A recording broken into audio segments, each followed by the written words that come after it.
창세기 8장 1절부터 5절까지의 말씀, 우리 찾아서 한 목소리로 하나님의 말씀 읽도록 하겠습니다. 창세기 8장 1절입니다. 하나님이 노아와 그와 함께 방주에 있는 모든 들짐승과 육축을 건념하사 바람으로 땅 위에 불게 하심에 물이 감하였고 깊음의 샘과 하늘의 창이 막히고 하늘에서 비가 그침에 물이 땅에서 물러가고 점점 물러가서 150일 후에 감하고 7월 곧 그달 17일에 방주가 아라랏산에 머물렀으며 물이 점점 감하여 10월 곧 그달 1일에 산들의 봉우리에가 보였더라. 네, 감사합니다. 오늘 창세기 강의 30번째 시간으로 그러나 노아는 두 번째 시간 말씀 나누겠습니다. 지난 시간에 우리는 하나님의 심판 속에서 어떻게 노아는 믿음을 갖고 방주를 준비하는 사람이 되었는지 배웠습니다. 그것은 바로 하나님의 은혜로 그에게 하나님의 말씀이 넣어지고 믿음을 주심으로 그는 보지 않고도 볼 수 있는 믿음을 가짐으로 구원을 얻게 되었다고 말씀드렸습니다. 그리고 노아가 우리보다 더 잘나고 더 훌륭한 삶을 살았기 때문이 아닙니다. 단지 하나님이 그에게 은혜를 부어주셨기 때문이다 라고 분명히 설명드렸습니다. 오늘은 우리가 노아의 홍수 사건을 전체로 보길 원하는데, 이 홍수 사건 속에서도 하나님은 여전히 하나님의 은혜로 우리를 이끌어 가신 당신의 백성, 당신이 택하여 구별해낸 당신의 백성을 구원하고 계심을 또한 보여주고 있습니다. 성경을 여러분들이 전체적으로 잘 보시면 성경은 보통 하나님께서 만들어진 질서와 그 아름답게 조화롭게 만들어 놓은 것을 인간들이 자꾸 혼돈과 부조화로 파괴시켜 나가는 것을 볼 수 있습니다. 그러면 다시 하나님 어떻게 하시죠? 그들을 심판하시고 그렇게 다 혼돈과 부조화로 파괴시켜버린 그 인간들을 하나님이 심판하시고 또다시 새로운 질서와 새로운 또 그 조화로 하나님이 이렇게 만들어 가시는, 그죠? 그럼 또 인간들은요, 또 그걸 파괴시키고 부조화로 만들고 혼돈으로 만들고, 그죠? 그러면 다시 또 하나님은 심판하시고 다시 그들을 그것을 새롭게 질서를 잡으시는 이 패턴으로 계속 반복돼요. 성경의 전체가. 여러분들이 보시면 특히 사사기 같은 거를 잘 보시면 이 패턴이 계속 반복되고 있는 것입니다. 그 첫 번째 바로 오늘 이 홍수 사건 속에서도 하나님은 이 패턴을 그대로 보여주세요. 그런데 하나님은 분명히 하나님이 만들어놓은 질서, 하나님이 창조해 놓으신 아름다운 이것을 파괴해버리는, 다시 혼돈으로 만들어버리는, 공허로 만들어버리는 그 인간들의 그 탐욕, 인간들의 그 죄를 하나님은 심판하실 수밖에 없습니다. 그죠? 그래서 그들을 다 멸하고 죽여야 되는데, 특별해서가 아니라, 그들은 그렇게 안 살아서 그게 아니라, 시원한 박수 나중에 쳐. 그런 게 아니라, 그냥 하나님이 그들도 똑같음에도 불구하고, 그러나 은혜를 베푸시더라는 거예요. 몇몇에게는. 그래서 그들을 꺼내주시더라는 거예요. 결국 그 사람들은 하나님의 질서대로 살고 하나님이 만들어준 조화대로 살고 하나님이 살으라는 대로 살아서가 아니에요. 그들 똑같이 하나님의 질서를 파괴하고 하나님이 만들어놓은 조화를 깨트려버리는 자기 욕심대로 사는 인간들인데, 그러나 은혜가 그에게 베풀어진다는 겁니다. 그죠? 그게 우리가 지난 시간에 본 거잖아요. 근데 노아의 홍수 사건도 똑같습니다. 노아 홍수 사건에서도 그것을 벗어나진 않아요. 오늘은 노아의 홍수 사건을 전체적 큰 그림으로 여러분이 좀 봤으면 좋겠어요. 하나씩 디테일하게 어떤 하나하나 보기보다 노아 홍수 사건이라는 것을 창세기 보면 6장, 7장, 8장, 9장 거쳐서 노아의 홍수 사건을 쭉 기록하고 있는데, 이걸 전체적으로 그림으로 보면 뭐로 되냐면 샌드위치처럼 생겼어요. 샌드위치. 한국말로 하면 뭐 교차 대국법 뭐 그렇게 얘기하는데, 어떻게 생겼냐면 그림 한번 보여주세요. 이렇게 생겼어요. 6장부터 9장까지 이 노아의 홍수 사건을 도표로 만들어버리면 저렇게 샌드위치 모양으로 생겼습니다. 위아래 노아의 세 아들이 등장합니다. 6장 9절에 10절에 노아의 세 아들의 이름이 등장하거든요. 여러분, 이 세 아들의 이름 등장하는 거 특이한 거예요. 왜냐하면 5장에서 그렇게 많은 아들들의 이름이 쭉 나왔지만 세 아들의 이름이 동시에 나온 적 한 번도 없어요. 그쵸?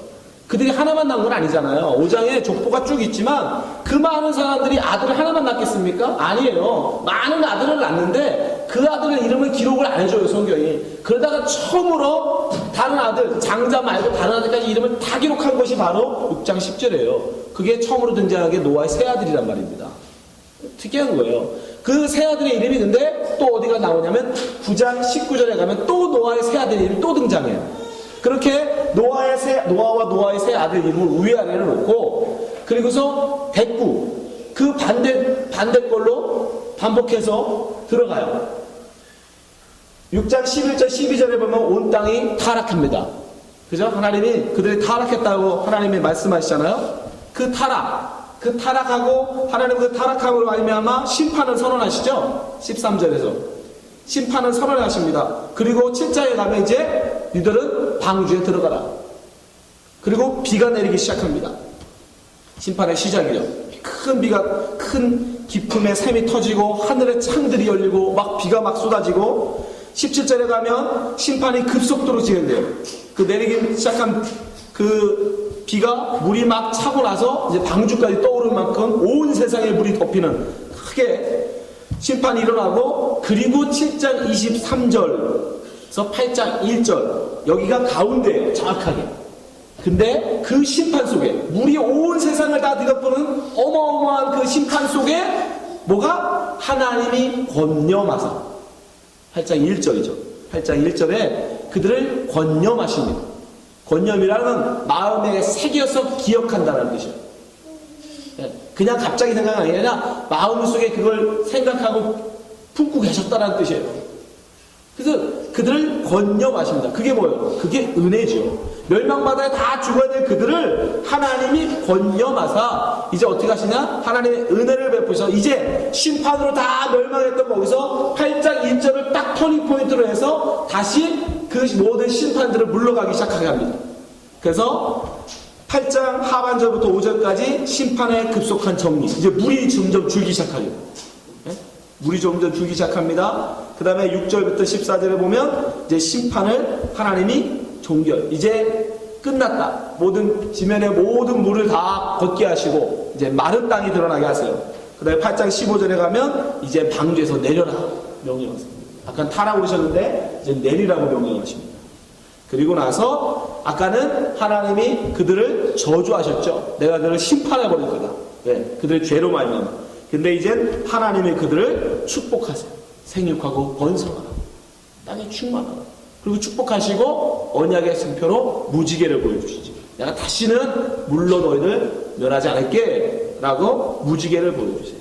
그리고 마지막에 이제 9장 18, 19절에 가면 노아의 세 아들이 나오는데 성경은 뭐라고 얘기하면 이들로 말미암아 온 땅에 사람들이 퍼졌다. 다른 새로운 창조의 이제 새로운 번성의 시작입니다. 그죠? 아담으로 시작되었던 그 생육과 번성은 노아의 홍수로 끝나버리게 되고 이제 노아로부터 시작된 노아의 세 아들로 시작되는 새로운 번역, 이 새로운 그 생육과 번성이 시작되는 거예요. 네, 정확하게 이 구조예요.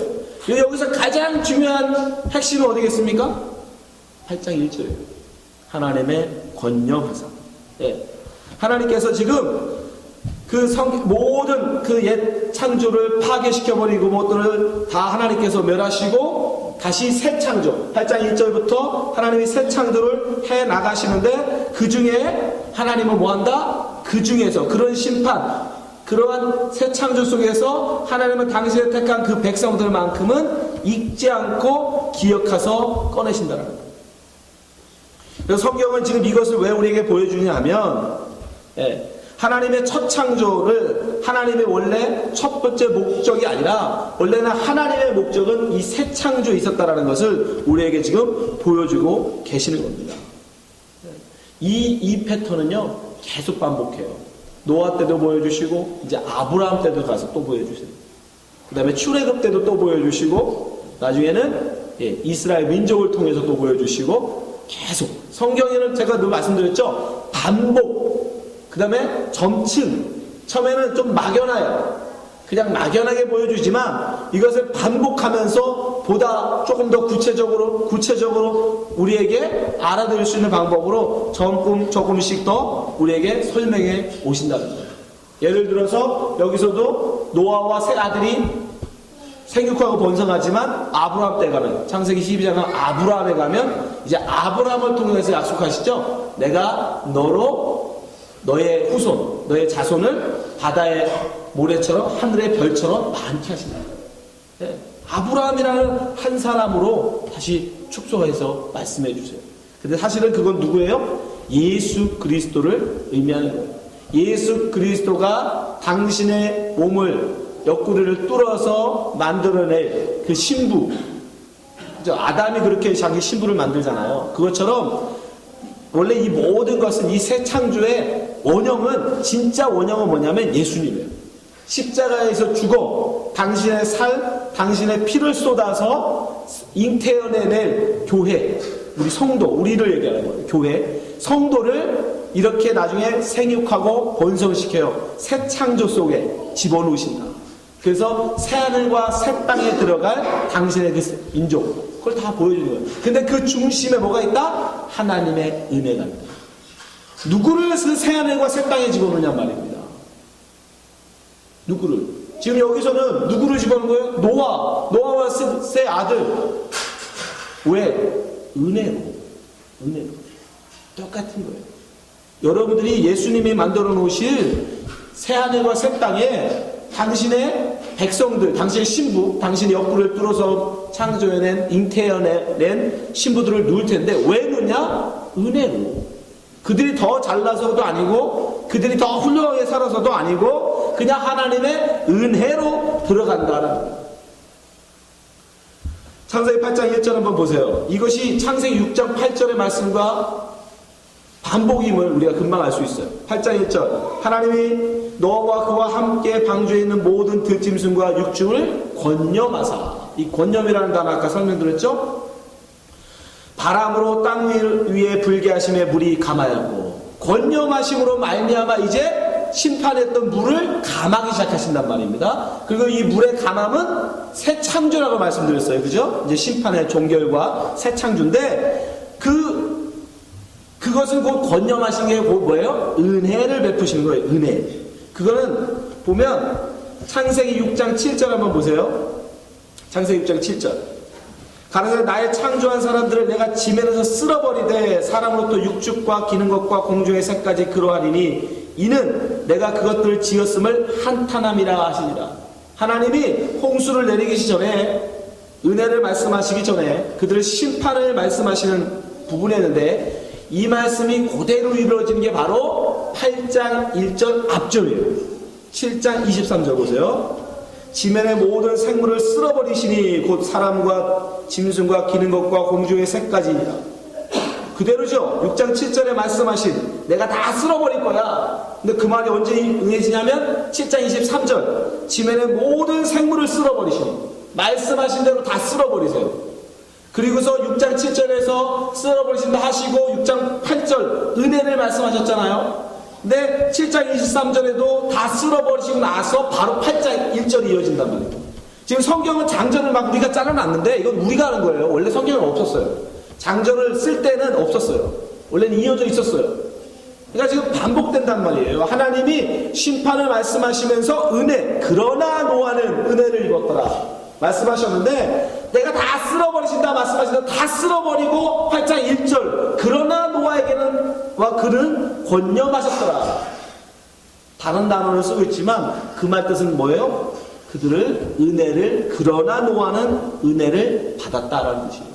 그러니까 심판 속에서 구원은 오직 뭐로만? 은혜로만 된다. 우리는 지금 신약을 보고 신약을, 예수님을 알고 신약을 알기 때문에 이것이 금방 읽히지만 처음 이것을 보고 있던 이스라엘 민족, 예수님도 모르고 신약도 모르는 이스라엘 민족은 이 속에서 그 은혜를 찾았어야 돼요. 이 속에서. 근데 없는 건 아니에요. 근데 아까 말씀드렸지만 처음 것이라 이때는 힘이에요. 막연해요. 이해되세요? 이때는 은혜를 말씀하시긴 하지만 막연하단 말입니다. 나중에 예수님이 오셔야 명확하게 보여요. 다음 주에 제가 또 말씀드렸지만 홍수 왜 하필이면 물로 하나님은 그렇게 심판을 하시는지, 왜 방주라는 것을 만들어서 구원을 설명하시는지 예수님으로 또 설명을 드리겠지만 그런 거예요. 이때는 신약을 알지 못하면 되게 막연하고 희미합니다. 근데 쉽지 않죠. 여기서 은혜를 찾아내는 게. 그러나 분명히 말씀드리는 건 그러나 은혜를 하나님은 말씀하셨다라는 거예요. 안 하신 건 아니에요. 그럼에도 불구하고 이스라엘 민족은 어떻게 했어요? 이거를 율법으로만 봤죠. 법으로만, 행위로만, 삶으로만. 아니에요. 여러분, 구약에도 분명히 하나님은 은혜로 말미암아 구원받는다라고 말씀하고 계시는 거예요. 지금도 계속. 그 홍수 심판 속에서도 모든 사람을 다 죽이는 그 심판 속에서 여러분 은혜로 노아는 구원을 받더라는 거예요. 그 물이 막 차면서 모든 사람들을 모든 기식하는 것들을 다 죽이는 그 와중에도 하나님은 노아와 그 가족에게 은혜를 베푸시더라는 거예요.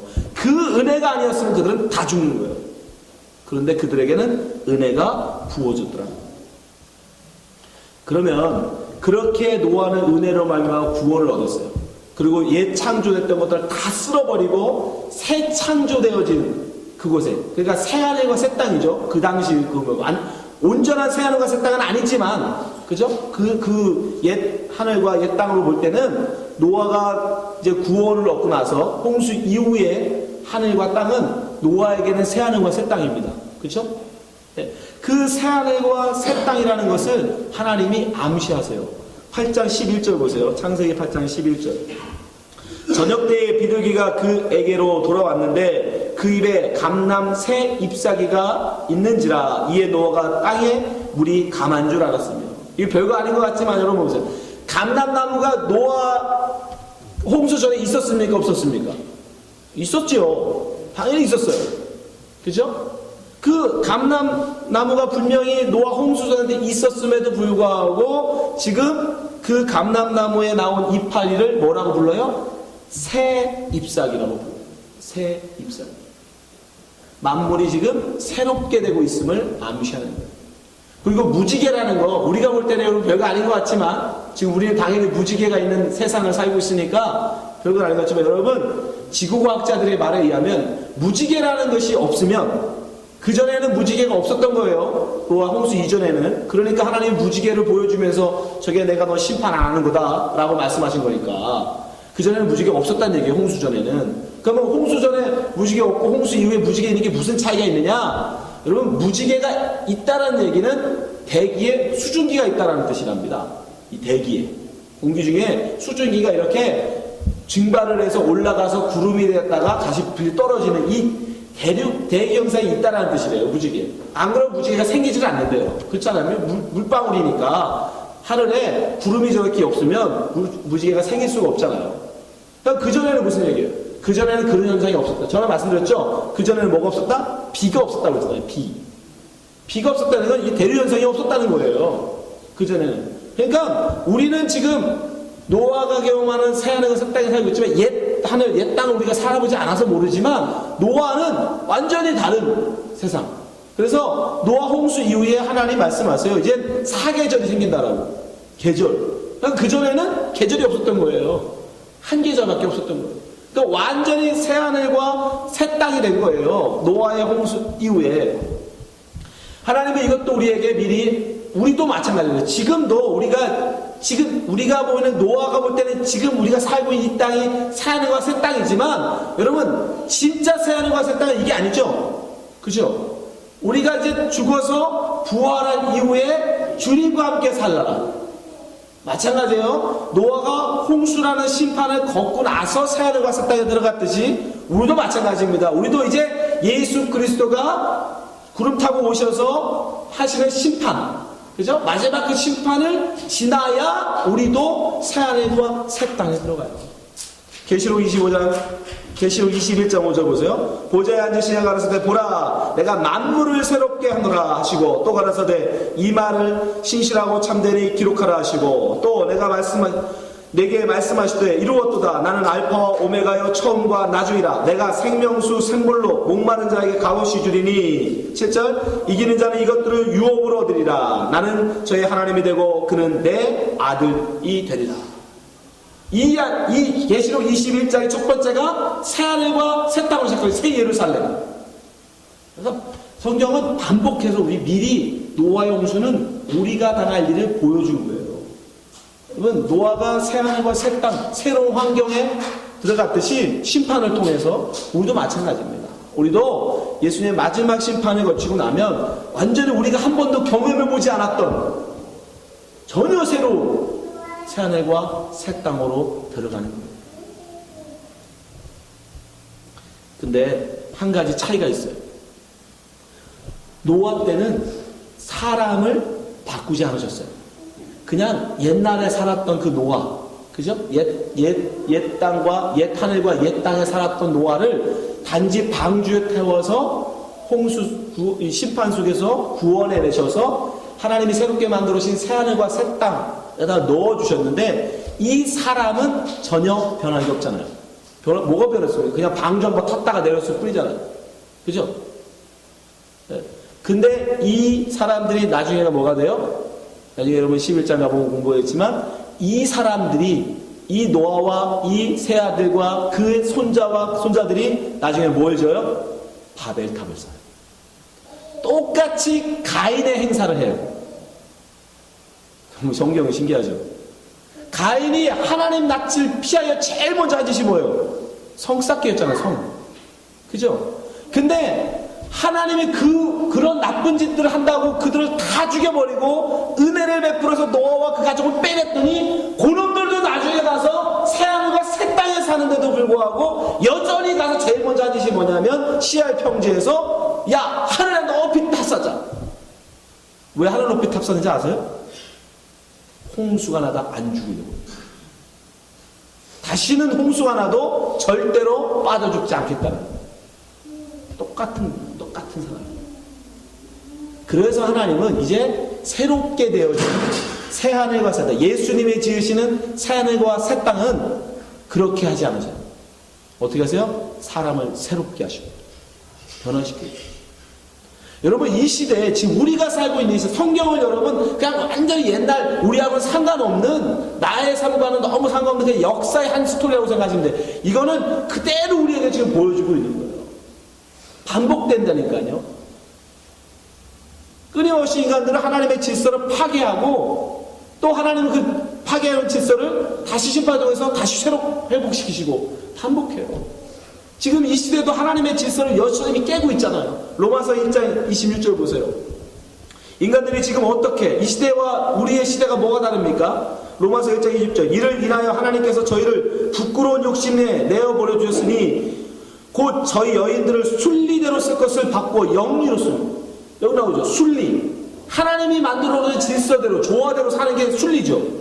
근데 그걸 바꾸는 거, 그걸 영리, 진리를 거스르는 거, 순리를 거슬리는 거, 자연스러움을 부자연스러움으로, 질서를 혼돈으로 하나님이 내버려놓은 거예요. 그래, 니들도 살아봐. 그때는 어떻게 살아요? 27절. 이와 같이 남자들도 순리대로 여인 쓰기를 버리고 서로 향하여 음욕이 불릴 듯하며 남자가 남자로 더불어 부끄러운 일을 행하여 저희의 그릇됨이 상당한 보응을 자신에게 받았느니라. 28절. 또 저희가 마음에 하나님 두기를 싫어하며 하나님께서 저희를 그 상실한 마음대로 내버려 두사 그냥 둬버렸어요. 그래, 네 마음대로 살아봐. 그때 어떻게 해요? 합당치 못한 일을 하게 하셨으니 곧 모든 불의, 추악, 탐욕, 악의가 가득한 자요, 시기, 살인, 분쟁, 사기, 악독이 가득한 자요, 수근수근하는 자요, 비방하는 자요, 하나님의 미워하는 자요, 능욕하는 자요, 교만하는 자요, 자랑하는 자요, 악을 도모하는 자요, 부모를 거역하는 자요, 우매한 자요, 배약한 자요, 무정한 자요, 무자비한 자라. 저희가 이 같은 일을 행하는 자는 사형에 해당한다고 하나님의 정하심을 알고도 자기들만 행할 뿐 아니라 또한 그 일을 행하는 자를 옳다 하느니라. 지금 이 시대가 뭐가 다릅니까? 지금 이 시대를 바울이 이야기하고 있는데 어떤 시대예요? 노아가 홍수를 당하기 전에 있던 인간들의 모습, 하나님의 질서, 하나님의 조화, 하나님의 그 순리를 거슬려서 영리로 자기의 욕심을 따라 자기가 좋은 자로 아내를 삼던 그 시대와 다를 바 하나도 없죠. 그러니까 이 시대도 곧 뭐가 된다? 홍수가 가서 심판이 왔듯, 노아 시대에 홍수가 심판이 왔듯 이 시대에도 마찬가지라는 거예요. 이 시대도 곧 하나님의 심판이 온다는 거예요. 근데 이 시대에 누가 방주를 준비하고 계세요? 예수님이 2000년 전에 오셔서 지금 방주를 준비하셨다고요. 노아의 방주를. 노아가 120년 동안 방주를 지은 것처럼 지금 예수님이 2000년 전에 오셔서 구원의 이 심판, 이제 이 영리를, 하나님의 질서를 파괴시키고 있는 이 세상을 하나님은 이제 심판해 버리실 텐데, 그러면 유일하게 하나님의 은혜로 살 수 있는 구원의 방주를 이 시대에도 준비하셔야 되잖아요. 그게 누구예요? 그게 예수님이죠. 교회라는 구원의 방주를 통해서 지금 이 시대에도 하나님은 방주를 짓고 계신 거예요. 근데 노아의 때와 지금 때가 뭐가 다르냐면, 그때는 그 사람 그대로 사는과 색다르게 집어넣었어요. 그들이 또 하던, 옛날 하던 식 그대로 하더라는 거예요. 그래서 하나님이 이제 진짜 예수, 이 구원의 방주이신 예수님이 만드시는 새하늘과 새 땅에 들어가는 새 사람, 그 사람들은 새 사람이 돼야 돼요. 그게 달라져요. 고린도후서 5장 17절 보세요. 그런즉 누구든지 그리스도 안에 있으면 새로운 피조물이다. 이전 것은 지나갔으니 보라 새 것이 되었다. 노아는 그 사람 그대로 끌어다가 놨더니 또 똑같은 짓 하더라는 거예요. 그래서 하나님이 이제는 마지막, 진짜 마지막인 이 심판, 불의 심판, 마지막 이 불의 심판 때에는 구원을 받는 자들은 역시 은혜로는 그들이 구원을 받긴 하지만 그들을 뭐하다? 그대로 가지 아니하고 새 사람으로 바꿔버렸어요. 새 사람 만들어서 새 하늘과 새 땅에 놓겠다. 그거만 달라요. 그래서 우리는 여러분들이 하나님이 준비하시는 새 하늘과 새 땅에 여러분들이 가기를 원한다면 이제 하나님의 은혜를 받을 뿐 아니라, 아니 또 내가 하나님의 은혜를 받은 자인지를 뭘로 알 수 있느냐? 내가 하나님 앞에 새 사람으로 지어져 가고 있는가를 보면 알 수 있는 거예요. 이제 이해되시죠? 노아의 때는 쉬웠어요. 왜?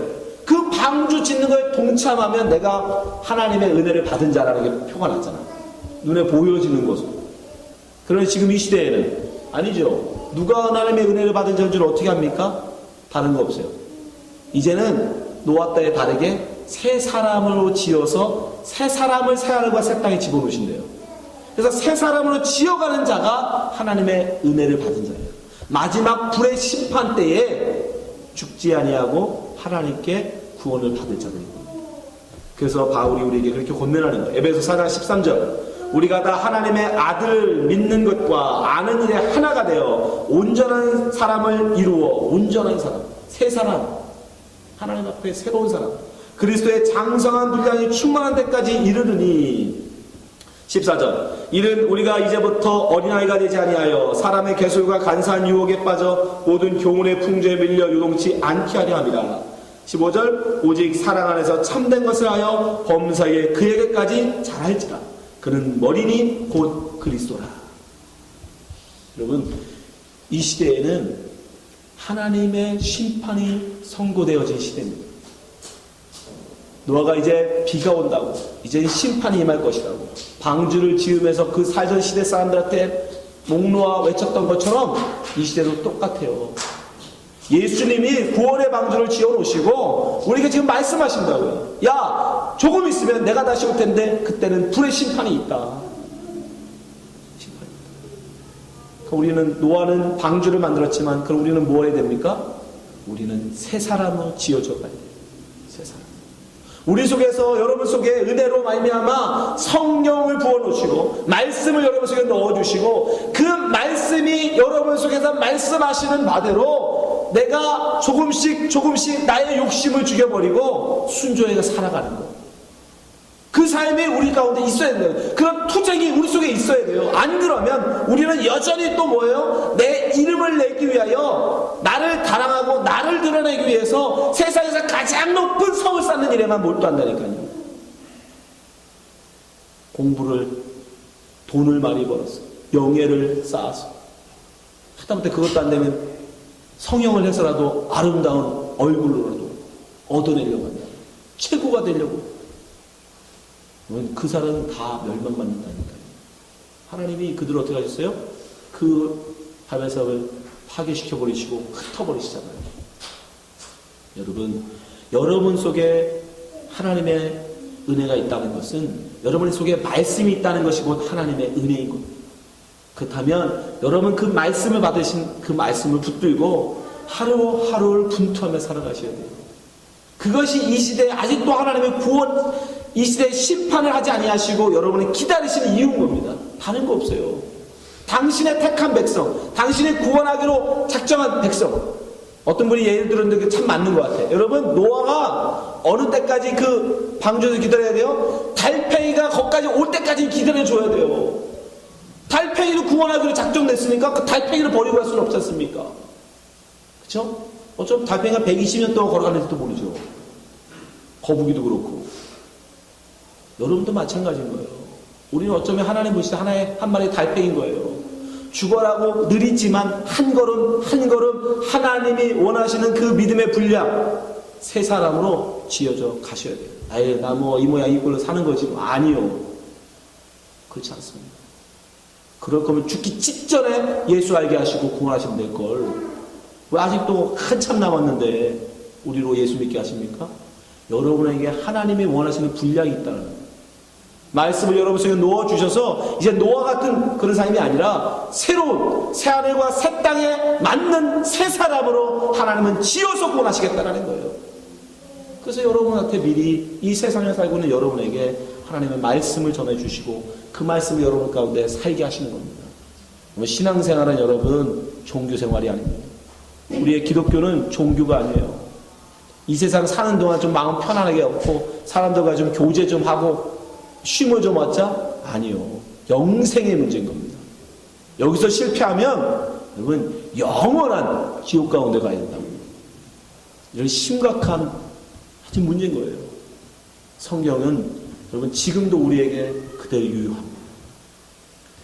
하나님이 그러나 은혜를 통해서 우리에게 은혜를 부어주셨지만 그러나 새 사람으로 지어져 가는 건 우리의 분토를 요구하신다는 겁니다. 새 사람으로 지어져 가는 것. 우리의 분토가 있습니다. 노아가 손이 발바닥 빼도록 120년 동안 방주를 지는 분토가 있듯이 우리 속에도 마찬가지. 우리는 그러한 방주는 짓지 않지만 새 사람으로 지어져 가기 위한 분투가 우리 속에 있어야 돼. 나를 날마다 쳐 복종하고 나를 죽이고 예수 그리스도의 말씀의 내 삶도에 이루어지기를 분투하셔야 됩니다. 그렇지 않으면 죄송하지만 새하늘과 새 땅의 시민이 될 수 없습니다. 여러분 속에 말씀하시는, 여러분 속에서 날마다 말씀하시는 그 성령의 말씀 속에 순종하시면서 하루하루를 순종하면서 사시기 바랍니다.